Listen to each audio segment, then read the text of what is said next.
الحمدللہ نحمدہ ونستعینہ ونصلی علی رسول الکریم بسم اللہ الرحمن الرحیم۔ سید دو عالم صلی اللہ علیہ وسلم نے سب سے پہلے حضرت ام المومنین خدیجہ کبریٰ رضی اللہ عنہا کو حبالہ عقد میں لیا۔ زمانہ جاہلیت میں بھی آپ طاہرہ کے پاکیزہ لقب سے معروف تھیں۔ قریش میں مالی طور پر آپ سب سے فائق اور شرافت میں سب سے باعظمت مشہور ہوئیں۔ تجارتی امور کی انجام دہی کے لیے آپ نے بہت سے ملازم رکھے ہوئے تھے جنہیں آپ باقاعدہ ایک معاہدے کے مطابق مشاہرہ دیتیں۔ مضاربت کا طریقہ بھی آپ کے ہاں جاری تھا۔ منہاج میں قراض مضاربت کی یوں تعریف کی گئی ہے کہ قراض مضاربت یہ ہے کہ ایک شخص روپیہ پیسہ دے اور دوسرا اس سے کاروبار چلائے جو نفع ہو طے شدہ شرائط کے مطابق تقسیم کر لیں۔ حضرت سیدہ خدیجہ کبریٰ رضی اللہ عنہا پر سید عالم صلی اللہ علیہ وسلم کی دیانت، امانت، صداقت اور عمدہ اخلاق کی رپورٹ پہنچی تو آپ سے گزارش کی گئی کہ آپ میرا مال تجارت لے کر ملک شام جائیں۔ حضور صلی اللہ علیہ وسلم نے درخواست قبول فرما لی اور آپ صلی اللہ علیہ وسلم حضرت خدیجہ کبریٰ رضی اللہ عنہا کا مال ملک شام میں فروخت کے لیے لے گئے۔ حضرت خدیجہ رضی اللہ عنہا نے اپنا میسرہ نامی ایک غلام بھی آپ کی خدمت کے لیے ساتھ روانہ کیا۔ آپ صلی اللہ علیہ وسلم شام کے صوبہ حوران کے شہر بصرہ پہنچے۔ اس سے قبل آپ اپنے چچا ابو طالب کی معیت میں پہلے یہ شہر دیکھ چکے تھے، کیونکہ اس وقت آپ کی عمر شریف 12 سال تھی اور گرمی کا موسم تھا۔ اہل مکہ خصوصاً قریشی امراء سردیوں میں یمن اور گرمیوں میں شام کا سفر اختیار کرتے۔ عجیب بات تھی کہ یہ سفر بخوشی کرتے تھے، جبکہ بیت اللہ شریف میں اللہ تعالیٰ کی عبادت کرنا انہیں شاق گزرتا۔ سورہ قریش میں انہی اسفار کی رغبت اور ان کا عبادت سے اعراض کرنا مذکور ہے۔ باوجود اس کے اللہ تعالیٰ نے ان کے لیے سردیوں گرمیوں میں سفر کی صعوبتوں کو آسان بنا دیا اور ایسے طریقے سمجھائے کہ ان کا بری اور بحری سفر آرام دہ ہوتا گیا۔ حضور سید عالم صلی اللہ علیہ وسلم جب حضرت میسرہ رضی اللہ عنہ کو ساتھ لے کر بصرہ پہنچے تو سب سے پہلے آپ کا پڑاؤ ایک راہب کے عبادت خانے کے باہر ایک درخت کے نیچے ہوا۔ راہب کی نظر آپ کے نورانی چہرے پر گئی تو وہ دریافت کرنے لگا، یہ نوجوان کون ہے جو درخت کے نیچے آرام فرما ہے؟ راہب کا نام بحیرہ تھا۔ اسے بتایا گیا یہ قریشی نوجوان مکہ سے تجارت کے لیے بصرہ تشریف لائے ہیں۔ راہب نے کہا کہ مجھے قدیم کتب سے معلوم ہوا ہے کہ اس درخت کے نیچے نبی کے سوا کوئی نہیں بیٹھے گا۔ نبی کریم صلی اللہ علیہ وسلم جب بخیر و عافیت مکہ مکرمہ مراجعت فرما ہوئے تو حضرت خدیجہ کبریٰ رضی اللہ عنہا نے اپنے غلام میسرہ سے سفر کی رویداد بڑی تفصیل سے سنی۔ حضرت میسرہ رضی اللہ عنہ نے عرض گزار ہوئے، مخدومہ کائنات، آپ کے مبارک سفر کی رویداد الفاظ میں بیان نہیں کی جا سکتی، البتہ اتنی سی بات سے آپ کی شان و شوکت اور عظمت و رفعت کا اندازہ لگا لیجئے کہ سخت ترین گرمی میں بادل آپ پر سایہ کرتا، 2 فرشتے ہر وقت آپ کی خدمت میں حاضر رہتے، آپ اونٹ پر سوار ہوتے تو سواری از خود جھک جاتی، قدم قدم پر برکات کا ظہور رہا، حتیٰ کہ دیکھیے مال تجارت میں کئی گنا اضافہ ہوا۔ الغرض حضرت سیدہ خدیجہ کبریٰ رضی اللہ عنہا نے آپ کو نکاح کا پیغام دیا، نیز کچھ تحائف خدمت اقدس میں پیش کیے تاکہ آپ وہ حضرت خدیجہ رضی اللہ عنہا کے والد خویلد کو عطا کریں، اس لیے کہ وہ بھی آپ کی طرف راغب ہوں اور یوں نکاح میں ان کی رضا بھی شامل ہو جائے۔ نبی کریم صلی اللہ علیہ وسلم نے اس امر کی اطلاع حضرت حمزہ رضی اللہ عنہ، ابو طالب اور دیگر قرابت داروں کو دی۔ وہ اس بات پر بہت خوش ہوئے اور حضرت سیدہ خدیجہ کبریٰ رضی اللہ عنہا کے والد ماجد خویلد بن اسد بن عدی بن عزہ بن قصی بن کلاب کے پاس پہنچے۔ ان کی رضامندی شامل حال ہوئی اور حضرت ابو طالب نے یوں خطبہ نکاح پڑھایا: الحمدللہ الذی جعلنا من ذریۃ ابراہیم وزرع اسماعیل وجعل لنا بیتا محجوبا وحرما آمنا وجعلنا سواسب حرمہ والحکام علی الناس۔ اس معبود برحق کی حمد و ثنا جس نے ہمیں ذریت ابراہیم و اسماعیل سے بنایا اور ہمارے لیے بیت اللہ شریف بنایا جو حرمت دامن کا ٹھکانہ ہے، اور ہمیں اس کی حرمت و پاسبانی کا محافظ اور نگہبانی کے شرف سے ممتاز کیا، نیز لوگوں پر حاکم کیا۔ ہاں یہ میرے بھتیجے محمد صلی اللہ علیہ وسلم کی ذات والا برکات اتنی عظمت و شان کی مالک ہے کہ اگر تمام لوگوں سے موازنہ کیا جائے تو ہر شان میں ہر ایک سے باری ہیں۔ ہاں اگر مال سے مطابقت کرو تو ان کے مقابل مال کیا چیز ہے؟ مال تو ڈلتا سایہ ہے جو وقت کی تبدیلی سے زائل ہو جاتا ہے۔ پھر باجازت خویلد مہر معجل اور کچھ معجل طے پایا، پھر آپ کے ساتھ نکاح کر دیا گیا۔ اس وقت آپ کی عمر شریف 25 سال جبکہ خدیجہ رضی اللہ عنہ کی عمر 40 سال تھی۔ ہاں آپ نے 20 خوبصورت جوان اونٹ بطور حقمار ادا فرمائے، نیز ولیمہ میں 1 یا 2 اونٹ ذبح کیے گئے۔ حضرت علامہ صفوری علیہ الرحمہ شرف المصطفیٰ میں سے تفصیل بیان کرتے ہوئے رقم تراز ہیں کہ حضرت ابو طالب نے ایک دن نبی کریم صلی اللہ علیہ وسلم سے کہا، کیا میں تجھے حضرت خدیجہ رضی اللہ عنہ کے پاس نہ لے چلوں؟ وہ ایک رحمدل خاتون ہے، اس نے اپنے کاروبار تجارت کے لیے ملازم رکھے ہوئے ہیں، امید ہے ہمیں اس سے منافع حاصل ہوگا۔ آپ رضامند ہوئے اور خدیجہ کبریٰ رضی اللہ عنہا کے پاس اپنے چچا کے ہمراہ پہنچے۔ باتیں ہوئیں تو خدیجہ رضی اللہ عنہا نے عرض کیا، میں اپنے ہر ملازم کو 1 اونٹنی دیتی ہوں اور ان کے لیے 2 اونٹنیاں ہوں گی۔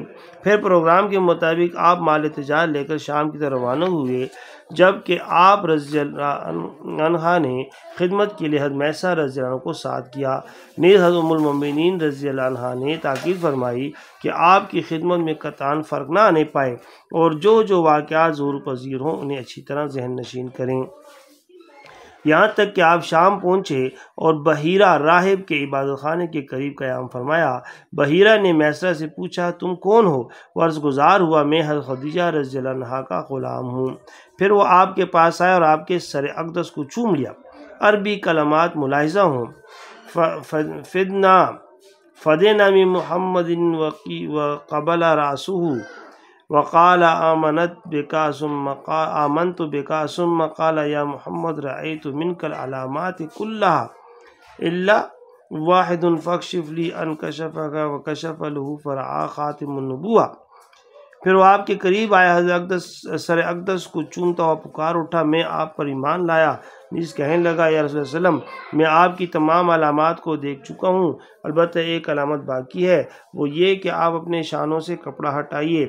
آپ نے اپنا کندھا کھولا تو اس نے آپ کے دونوں کندھوں کے درمیان مہر نبوت کو دیکھا، جس کی تفصیل میلاد النبی صلی اللہ علیہ وسلم کے باب میں گزر چکی ہے۔ مہر نبوت کو چوما، پکار اٹھا، اشہد اللہ الہ الا اللہ و اشہد ان محمد رسول اللہ۔ یہ کلمات اس نے 2 مرتبہ کہے، پھر وہ عرض گزار ہوا، اے میسرہ، اسے یہودیوں کے شر سے محفوظ رکھنا کیونکہ وہ آپ کے سخت ترین دشمن ہے۔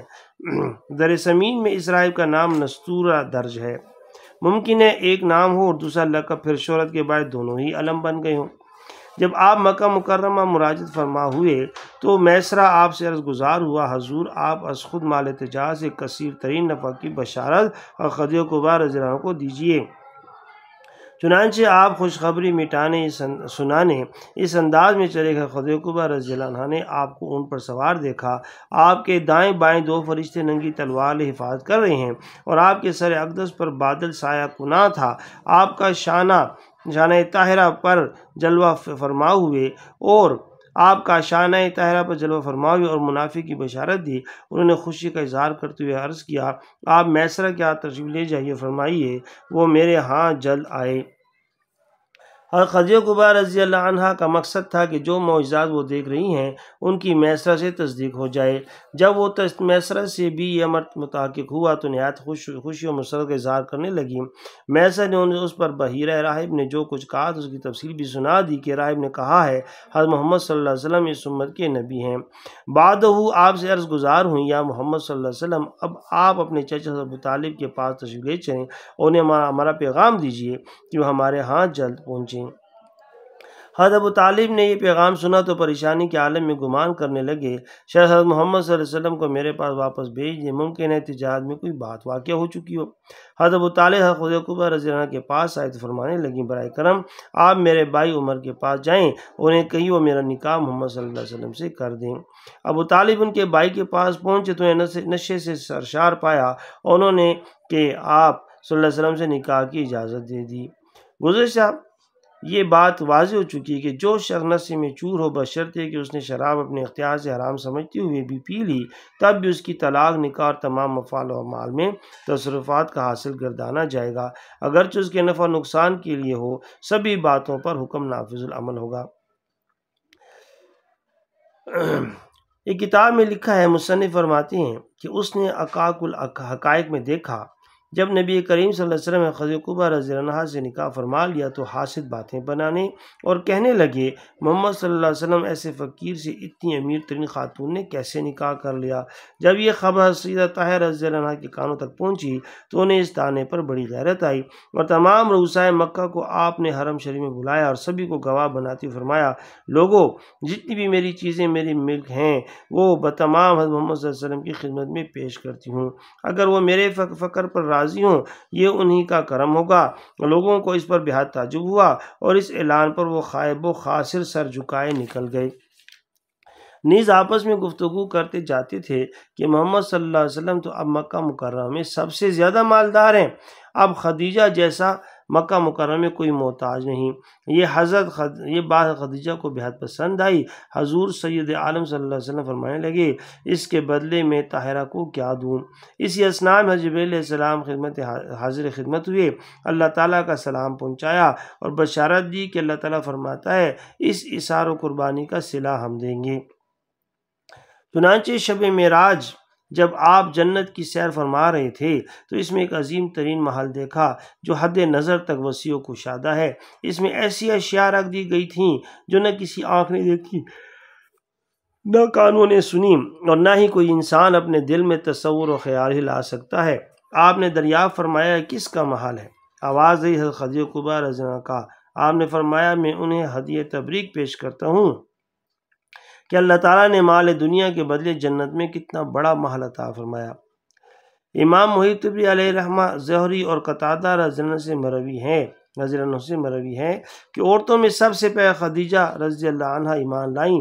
نبی کریم صلی اللہ علیہ وسلم نے ماہ رمضان مبارک میں پیر کے دن اپنی بعثت کا اعلان فرمایا اور خدیجہ کبریٰ رضی اللہ عنہا نے اسی روز ہی آپ کی نبوت اور رسالت کی تصدیق کی اور ایمان کا شرف پایا۔ نبی کریم صلی اللہ علیہ وسلم کا ماہ رمضان مبارک میں معمول تھا کہ غار حرا میں جا کر مصروف عبادت رہتے۔ جب مہینہ گزر جاتا آپ صلی اللہ علیہ وسلم مکہ تشریف لے آتے، گھر جانے سے قبل بیت اللہ شریف کا 7 بار طواف کرتے۔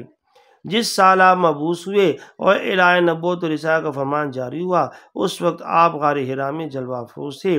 جبرائیل علیہ السلام اللہ تعالیٰ کے حکم سے آپ کی خدمت میں وحی لے کر حاضر ہوئے۔ فرماتے ہیں کہ اسرافیل 3 سال تک پیغام وحی لاتے رہے۔ بعد وہ جبرائیل علیہ السلام کے ذمہ وحی کیوں سپرد کیا گیا؟ وحی کی 7 قسمیں ہیں، خواب میں، بیداری میں، شب معراج میں۔ ایک قسم وہ جو اسرافیل لے کر اترتے رہے، ایک قسم وہ جو حضرت جبرائیل علیہ السلام لاتے رہے، ایک جرس کی جیسی آواز، ایک قسم دل پر کلمات کا الکام اور ایک پس پردہ اللہ تعالیٰ کا آپ کو ہم کلام ہونا۔ اللہ تعالیٰ کا ارشاد ہے، وَمَا كَانَ لِبَشَرٍ أَن يُكَلِّمَهُ اللَّهُ إِلَّا وَحْيًا أَوْ مِن وَرَاءِ حِجَابٍ أَوْ يُرْسِلَ رَسُولًا۔ کسی انسان کو یہ طاقت نہیں کہ اللہ تعالیٰ کے روبرو ہم کلام ہو، ہاں البتہ وہ بذریعہ وہی پس پردہ یا اپنے پیغام رساں کی وساطت سے ہم کلامی کا شرف عطا فرماتا ہے، جیسے کہ داؤد علیہ السلام بذریعہ وحی اور موسیٰ علیہ السلام سے پس پردہ اور نبی کریم صلی اللہ علیہ وسلم اور جبرائیل علیہ السلام کے ذریعے کلام کا شرف حاصل تھا۔ فلما جاء جبرائیل قالت الاحجار السلام علیکم یا رسول اللہ۔ جب آپ صلی اللہ علیہ وسلم کی خدمت میں جبرائیل علیہ السلام حاضر ہوئے تو پتھر الصلاۃ والسلام علیک یا رسول اللہ پڑھنے لگے۔ ایک اور روایت میں ہے کہ آپ نے فرمایا، جب میں غار حرا سے باہر نکلا اور جبل نور کے درمیان پہنچا تو آسمان سے آواز آئی افتن رسول اللہ، آپ اللہ کے رسول ہیں اور میں جبرائیل ہوں۔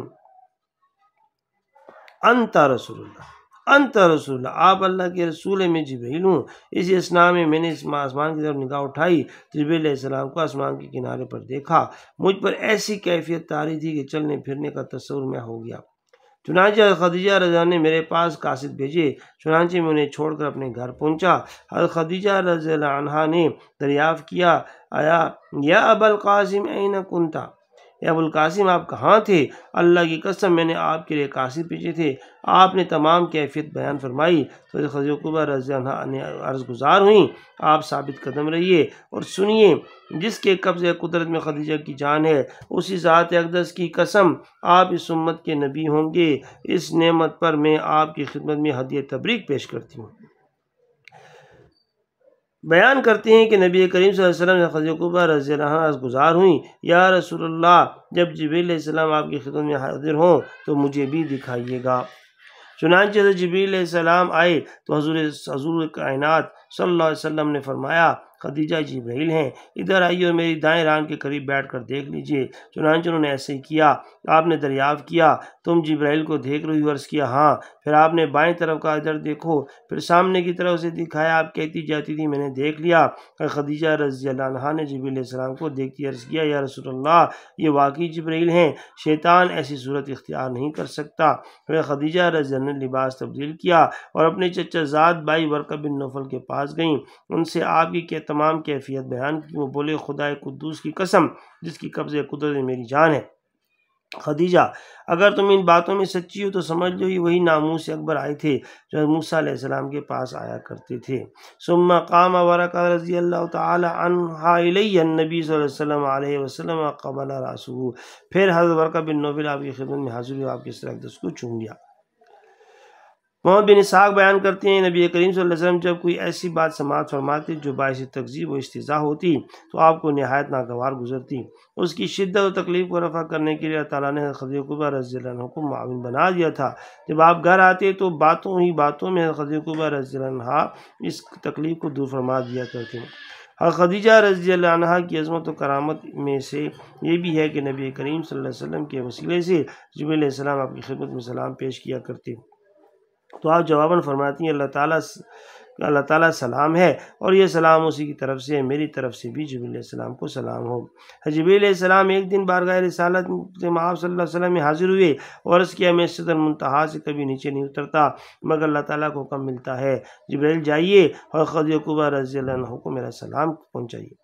ایک بار جبریل علیہ السلام نے نبی کریم صلی اللہ علیہ وسلم کی خدمت میں عرض کیا، تھوڑی دیر تک خدیجہ رضی اللہ عنہا آپ کی خدمت میں ایک برتن لیے حاضر ہوں گی جس میں کھانے کی اشیاء ہوں گی، ان کے آنے پر اللہ تعالیٰ کی طرف سے اور میری طرف سے سلام کہیے گا اور انہیں جنت میں ناقابل تصور حد تک خوبصورت محل کی بشارت سنائیے گا۔ وہ محل اتنا پرسکون اور آرام دہ ہے کہ کسی قسم کی ناقابل برداشت آواز تک نہ ہوگی، نہ وہاں کسی قسم کی مشقت اور تکلیف کا سامنا کرنا پڑے گا۔ باغات کی قطاریں جنتی بہار دکھا رہی ہوں گی، ناریل کے درختوں کا ایک حسن ہوگا۔ یہ انعام ہے اس بات پر کہ وہ خواتین میں سب سے اول دار اسلام میں داخل ہوئیں اور خدمت اسلام اور رسول علیہ السلام میں ہمتاً مسرور ہوئیں۔ اللہ تعالیٰ مجھے اور آپ کو بھی امہات المومنین سے محبت کرنے کی توفیق عطا فرمائے۔ جزاک اللہ خیرہ۔